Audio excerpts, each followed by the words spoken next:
Kylian Mbappe finally joins the game in Season 5 draft. The next three players could have gone in any order, but Billy chose to strengthen his defence over the more attacking options. A bit of an awkward pick for Redrop, who doesn't currently play with wingers, so I'd have considered trading away the pick in his position. Tom will have been delighted to see Konate available to pair up with Upamecano. As the teams feel the squad limit pressure, I just wanted to call out some of the players who were available for trade in the off-season. In the hands of a human manager, getting Vlahovic would have been a no-brainer, but no other team is comfortable taking that gamble on him, who has been neglected in the pilot and current series by AI managers. Even Billy's 17-year-old regen is favoured off the bench ahead of him. Billy also put João Felix up for trade, and Romford seemed like the perfect place for him as they played two attacking mids.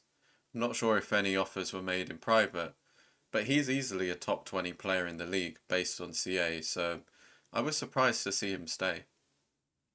Similarly, Kavicha is a top player on the left wing, but didn't seem to get any interest. He'd be a big upgrade for Dunk or Sweet Left Foot's teams. We had a lot of loan moves, so I thought I'd share my opinions on some of them.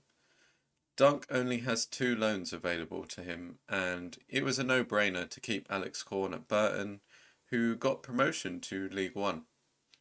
I do have a problem with the other loan.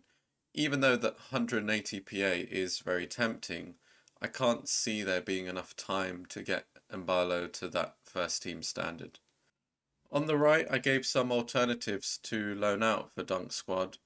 All three are competing against players with higher CA in their position, so sending one out for guaranteed game time in a competitive league to get over that 150 CA, maybe even reaching 160 for next season, seems pretty good in my opinion.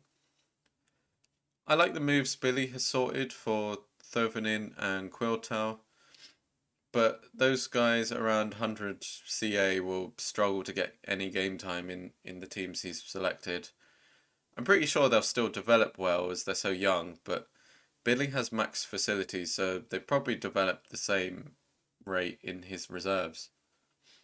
I was surprised that he kept Romiger at the club.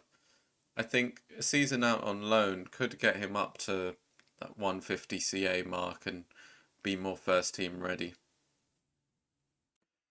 Okay, let's see how these dodgy AI managers are going to play this season. You'll see what I mean when you see some of the decisions they are making.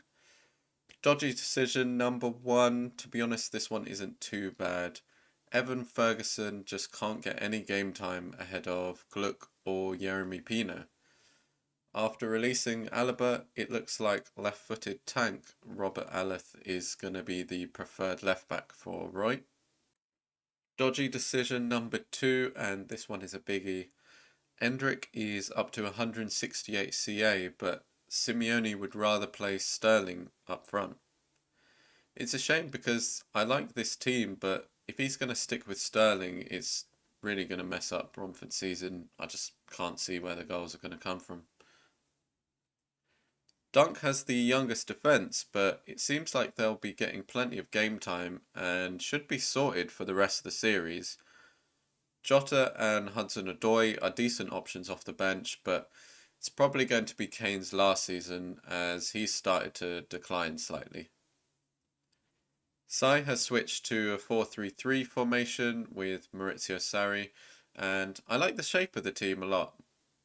It does help adding Mbappe, but you may need to replace 34-year-old Salah soon. He's still got decent pace, but his CA is also starting to drop. Tom has bought manager John Heitinga in the auction, so he gets an unlimited squad size now. As I said previously, the team are all in their prime now, so I expect them to keep competing for titles if Haaland stays fit. Sean has made a lot of changes. Not exactly sure if it will make the team better or worse, but I respect the moves he made to get a bunch of draft picks this season. Raspadori will probably rotate with Chiesa on the left wing or up front. Osimhen only got 6 goals in 24 games last season, so if he has another stinker, Sean's going to be in trouble. Billy has also switched formation. Playing with a number 10 should get the best out of Odegaard or Felix. If Leao stays fit, I can see this team challenging for the title, even without Vlahovic. Currently last in the overall points total, there's a question mark about who will play up front for Mike's team. Notto was brought in, but it seems like Brendan will rotate between him and Roque.